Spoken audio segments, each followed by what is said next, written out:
Hello everybody, welcome to SGTV। I am your host Paras Anand और आज हमारे साथ एक बहुत स्पेशल गेस्ट हैं। ये वो गेस्ट है जिन्होंने 20 साल पहले टेस्ट क्रिकेट जिस तरीके से खेली जाती है उसको बदल दिया है। We have our very own legend special guest Virender Sehwag. Viru, welcome to the show. Thank you Paras, how are you? I am good, very good, thank you. Good to see you.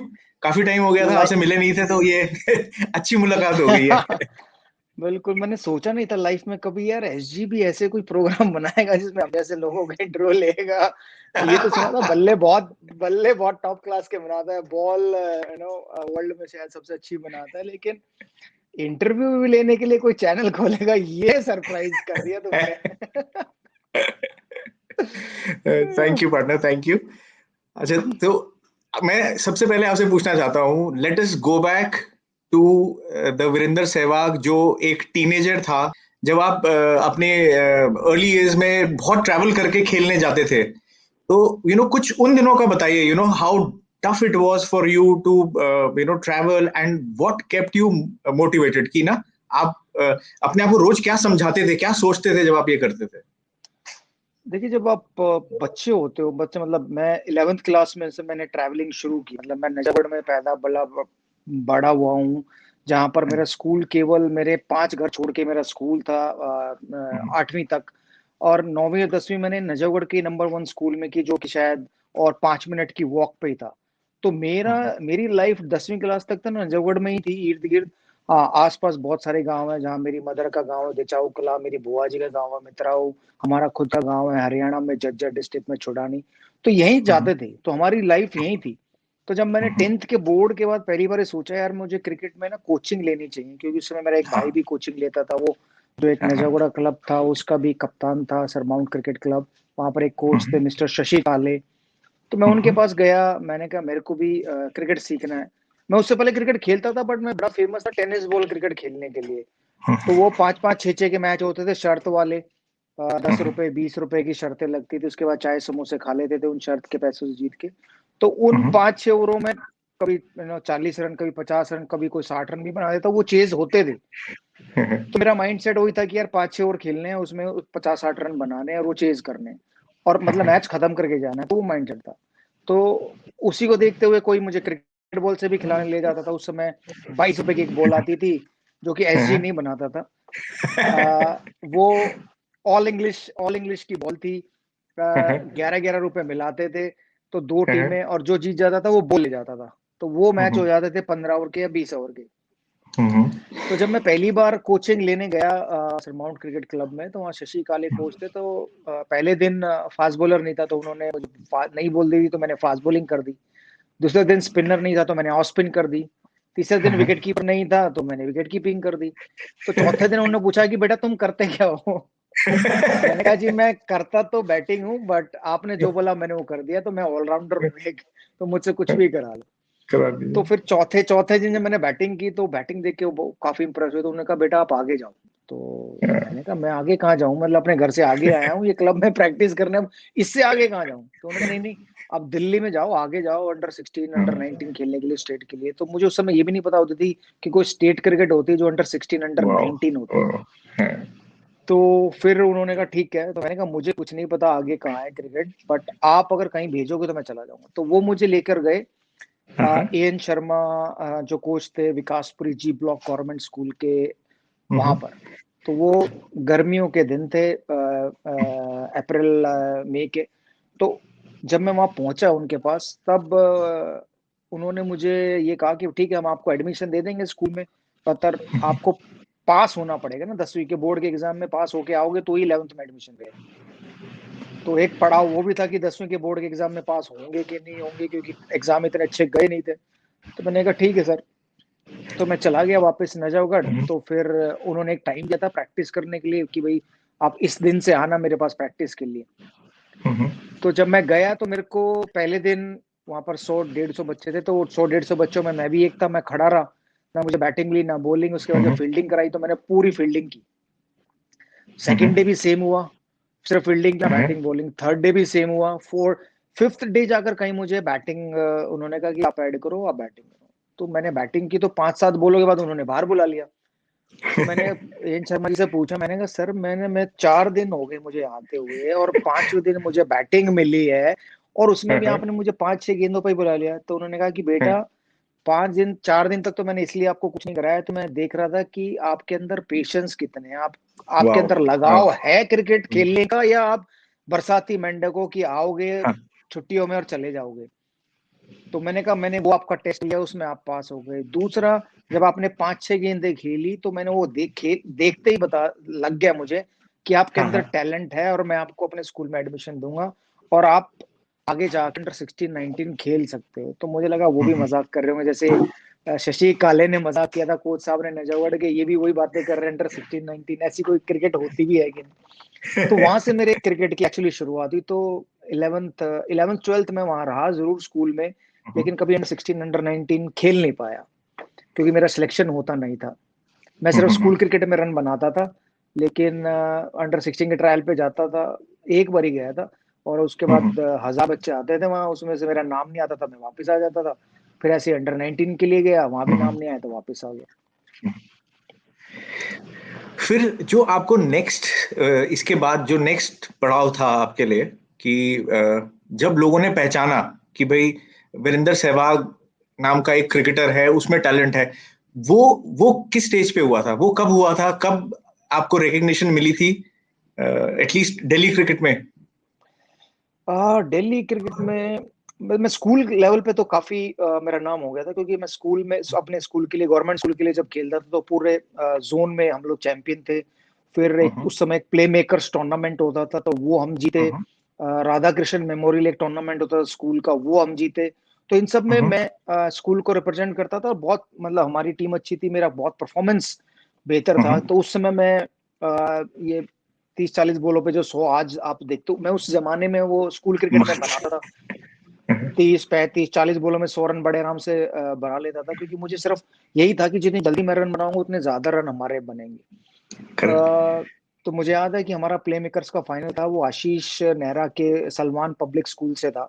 Cool. तो उस समय सलमान पब्लिक स्कूल का बड़ा नाम था कि भाई अगर आप करेक्ट। उनके खिलाफ रन बनाते हो और उनको हराते हो तो शायद आपको स्कूल नेशनल्स खेलने का मौका मिल सकता है अंडर 19। तो प्ले मेकर्स में मैंने फिरोजा कोटला पे जो फाइनल था उसमें आशीष नेहरा खेल रहे थे सलमान पब्लिक स्कूल से, उनके खिलाफ मैंने 100 बनाया, हम लोग मैच जीते। मेरा सिलेक्शन हुआ अंडर 19 स्कूल नेशनल के लिए। उस समय स्कूल नेशनल्स में क्या होता था कि कैंप लगता था 30-40 लड़कों का ऑल ओवर इंडिया से। तो हमारा भी कैंप लगा इंदौर में। तो मैं इंदौर गया और वहां पर जब सिलेक्शन होती है तो वहां पर जो स्कूल के बच्चे आते हैं, 40 जिनका सिलेक्शन हुआ होता है, उनको खुद अपने पेमेंट करनी होती है, टिकट के, होटल के, सबके रहने खाने करेक्ट। के लिए और ट्रैवलिंग के लिए। तो वो हमें बताया गया। तो जैसे उन्होंने वो बताया तो उसमें से मैं कट गया, क्योंकि मेरे पास उतने पैसे नहीं थे कि मैं वेस्ट इंडीज की फ्लाइट लूं और वहां पर होटल लूं और खाना पीना करूं और वहां खेल के आऊं। करेक्ट। तो उसमें मेरा सिलेक्शन फिर हुआ नहीं, क्योंकि मेरे पास पैसे थे नहीं। तो मेरे सर को बड़ा गुस्सा आया कि भाई ये क्या, मतलब आप पहली बार इतने सालों बाद नेशनल स्कूल्स की टीम, इंडिया की टीम जा रही है वेस्ट इंडीज और बच्चों से पैसे मांगे जा रहे हैं, क्योंकि उनका बजट ही नहीं हो रहा था कुछ। करेक्ट। तो उसमें जो जो पैसे देने वाले खिलाड़ी थे वो गए थे। उसमें एक आकाश चोपड़ा, गगन मलिक, राजेश गहलोत, ये दिल्ली के लड़के थे जो वहां पर गए थे खेलने के लिए। उनमें से कुछ को स्कॉलरशिप मिल गई थी, तो किसी को फंड मिल गया था, तो वो आराम से चले गए। अ, उसके बाद मैं अंडर 19 स्टेट्स के, दिल्ली स्टेट के ट्रायल पे जाता था और मुझे वहां से 1500 में नाम नहीं आता था, मैं वापस आ जाता। फिर 12th के बाद मैं जब जामिया मिलिया इस्लामिया में एडमिशन लेने गया तो वहां पर मुझे प्रैक्टिस करते हुए एक कोच थे मिस्टर सतीश शर्मा, जिनको नीलू जी कहते थे दिल्ली में। उन्होंने खेलते हुए देखा तो उन्होंने कहा कि बेटा आप कौन से क्लब से खेलते हो? मैंने कहा मैं क्रांति स्टार से खेलता हूँ। तो उन्होंने कहा आप मद्रास क्लब से खेलिए। मैंने कहा आप मेरे सर से बात कीजिए, अगर वो परमिशन देंगे तो मैं वहां से आपके क्लब से खेलूंगा, नहीं तो मैं नहीं खेलूंगा। तो उन्होंने एन शर्मा जी से बात की। एन शर्मा जी को मालूम था कि वो दिल्ली के जॉइंट सेक्रेटरी हैं क्रिकेट एसोसिएशन के, तो कुछ हेल्प कर सकते हैं वो इसकी। तो उन्होंने परमिशन दे दी कि आप हाँ इस लड़के को मद्रास क्लब से खिला लीजिए। तो जब मैं ट्रायल पे गया उस साल भी यही हुआ कि मैं ट्रायल पे गया और आ गया, मेरा सिलेक्शन नहीं हुआ। तो उन्होंने मुझसे पूछा भाई तू ट्रायल पे गया? मैंने कहा सर। तो बोला फिर क्यों नहीं हुआ तेरा सिलेक्शन? मैंने कहा जी सिलेक्टर ने नहीं लिया। तो उन्होंने एक मैच ऑर्गेनाइज किया जामिया मिलिया इस्लामिया टीम का वर्सेस जो दिल्ली स्टेट की टीम अंडर 19 की बनी। तो उसमें उन्होंने क्या किया कि प्रेसिडेंट, सेक्रेटरी, सिलेक्टर सबको बुलाया जामिया पे कि वहाँ ब्रेकफास्ट के लिए, कि वहाँ ब्रेकफास्ट बहुत बढ़िया मिलता है। तो जब वो ब्रेकफास्ट के लिए आए सब लोग सुबह और हमारा मैच शुरू हुआ, तो अंदर जाते हुए उन्होंने मुझे बोला, बेटा आज तू इन्हें दिखा दे क्या चीज है। तो वो मैच में मैंने दिल्ली अंडर 19 स्टेट की टीम के खिलाफ 40 ओवर के मैच में 156 रन बनाए, 17 छक्के मारे, एक भी छक्का ग्राउंड के अंदर नहीं गिरा। तो तब पहली बार उनको लगा यार ये लड़का कौन है जो 40 ओवर में 156 रन बना रहा है, अगर ये 3 डे मैच खेलेगा ये तो 200-300 रन बना देगा एक दिन में। तो उसके बाद शायद अरुण जेटली उस समय प्रेसिडेंट थे या कोई और थे, मुझे इतना ध्यान नहीं, लेकिन उन्होंने बुलाया सिलेक्टर को और चेयरमैन को कि भाई आपने इस लड़के को क्यों नहीं पिक किया। तो उन्होंने कहा कि सर हमने पिक किया था, मतलब हमें तो ये लड़का दिखा ही नहीं ट्रायल में। तो उन्होंने मुझसे पूछा, मैंने कहा सर मैं ट्रायल पे गया था बट मुझे पिक नहीं किया। तो वो एक टीम मैच के लिए अनाउंस हुई थी वो टीम, और उसके बाद फिर मेरा नाम आया था। अच्छा, चलो वापस हम 99-2000 में जाते हैं। जब आप इंडिया खेलना शुरू कर दिया था आपने, तो उस टाइम आपको क्या, उस टाइम क्या सोचा था, क्या एम्बिशन था? आपको लगता था कि आप रिटायर होंगे एज अ लेजेंड, या उस टाइम तक वीरेंद्र सहवाग का 99 में एम्बिशन क्या था? देखिए उस समय हर बच्चे का ये सपना होता है कि आप देश के लिए खेलोगे। किसी को ये नहीं पता था कि आप लेजेंड बन के निकलोगे या आप इतने साल खेलोगे। तो मेरा भी सपना ये था 1999 में कि यार मैं भारत के लिए, मतलब 97 से लेकर 99 तक मेरी लाइफ में सब कुछ इतनी जल्दी हुआ कि 97 अक्टूबर से लेकर 1 अप्रैल 99, तो मेरा जो सपना था भारत को खेलने के लिए वो तो पूरा हो गया। यार 1 अप्रैल को मैं खेला पाकिस्तान के खिलाफ, मैंने 2 बॉलें खेली, 1 रन बनाया, आउट हो गया। तो मैंने कहा अब क्या। तो जब मैं मैच खत्म करके मोहाली वाला वापस जा रहे थे इंडियन टीम होटल, तो मैं बैठा हुआ था, बड़ा उदास था। तो सौरव गांगुली मेरे पास आए बैठे, उन्होंने मेरे कंधे पे हाथ रखा, उन्होंने कहा वीरू अगर क्रिकेट खेलनी है ना तो इंटरनेशनल क्रिकेट खेलनी है, वापस जा मेहनत कर, खूब रन बना डोमेस्टिक क्रिकेट में, और वापस इंडियन टीम के लिए आ इंटरनेशनल क्रिकेट खेलने। सो तब मुझे लगा, रियलाइज हुआ कि हाँ यार, मतलब मैं खुश हो गया था कि मैं इंडिया खेल गया हूँ, बस अब बहुत है, अब नहीं भी खेला कोई बात नहीं। लेकिन तब जो कहते हैं ना कि वो जो सपना था वो तो पूरा हो गया, लेकिन तब आपने अपना गोल फिक्स किया। तो उसके बाद मेरा गोल मैंने फिक्स किया कि यार मेरे को इंडिया के लिए ना कम से कम 100 टेस्ट मैचेस खेलने हैं, और उसके लिए मुझे मेहनत करनी पड़ेगी, क्योंकि मुझे ये पता था कि इंटरनेशनल क्रिकेट में अगर आपको खेलना है तो आपको 145-150 किलोमीटर की स्पीड पे बल्लेबाजी करनी आनी चाहिए, उसके खिलाफ रन बनाने भी आने चाहिए। क्योंकि पहले मैच में मैं शोएब अख्तर को खेला और मतलब मेरा बल्ला ऊपर था, नीचे भी नहीं आया, तब तक पैड पर बॉल लगी और मैं बिल्कुल आउट हो गया। तो मुझे ये तो रियलाइज हो गया था कि इंटरनेशनल क्रिकेट आसान नहीं है, और डोमेस्टिक क्रिकेट में कभी इतनी तेज गेंदबाज हम लोग खेले नहीं। तो अब इसकी प्रैक्टिस कैसे की जाए, तो उसकी प्रैक्टिस करने के लिए जब मैं अपने कोच एन शर्मा जी के पास वापस गया कि मैंने कहा सर ऐसे ऐसे वहां इतनी तेज गेंद आती है तो क्या करें। तो उन्होंने क्या किया, जो 22 गज की विकेट होती है उसको पहले 18 गज की बना दिया। तो सब बल्लेबाजों के लिए गेंदबाज 22 गज से गेंदबाजी करते थे, मैं बैटिंग करने आता था तो वही गेंदबाज 18 कदम से गेंदबाजी करते थे। तो क्या हो गया कि मुझे टाइम कम मिला रिएक्ट करने का, और उसमें बॉल बहुत तेज आने लगी। फिर वो 18 कदम से वो 16 कदम हो गए।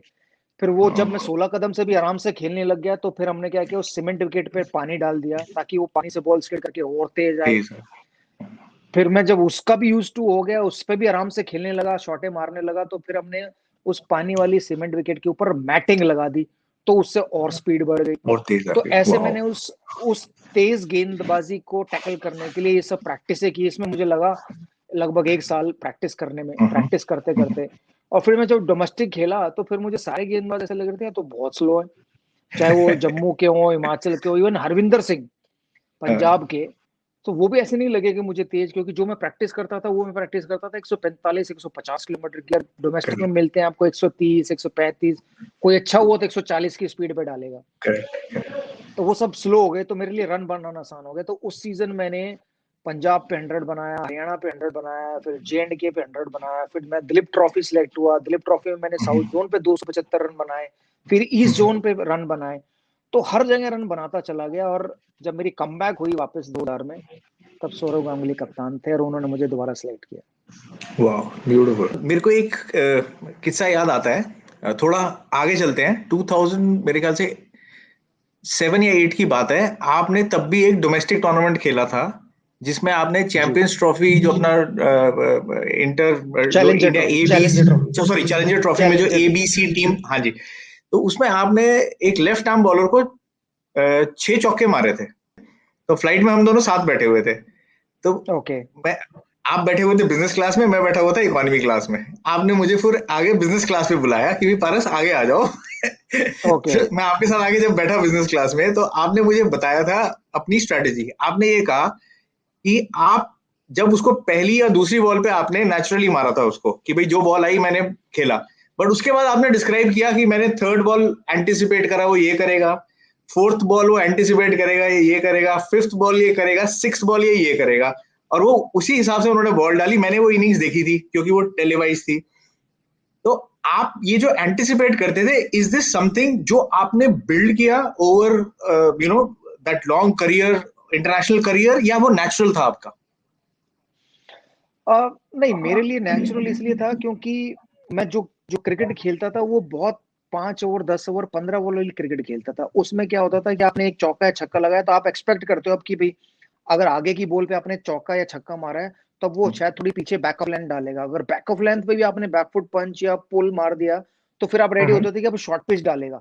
तो सिमिलर वे में जब लेफ्ट आर्म स्पिनर अपनी एक बेहतरीन गेंद डालता है और आप उस पे कवर्स के ऊपर या उस बॉलर के ऊपर से चौका लगाते हो ना, तो फिर वो जो बेहतरीन गेंद होती है उसको क्या करता है, थोड़ा सा पीछे डालने की कोशिश करता है कि यार आगे गिर गई तो फिर छक्का पड़ेगा। तो जैसे ही थोड़ी पीछे जाता है तो आपके पास और टाइम मिल जाता है, तो आप या तो मिड विकेट के गैप में मारते हो या उसको स्क्वायर कट मारते हो, डिपेंड ऑन लाइन किस तरफ की है।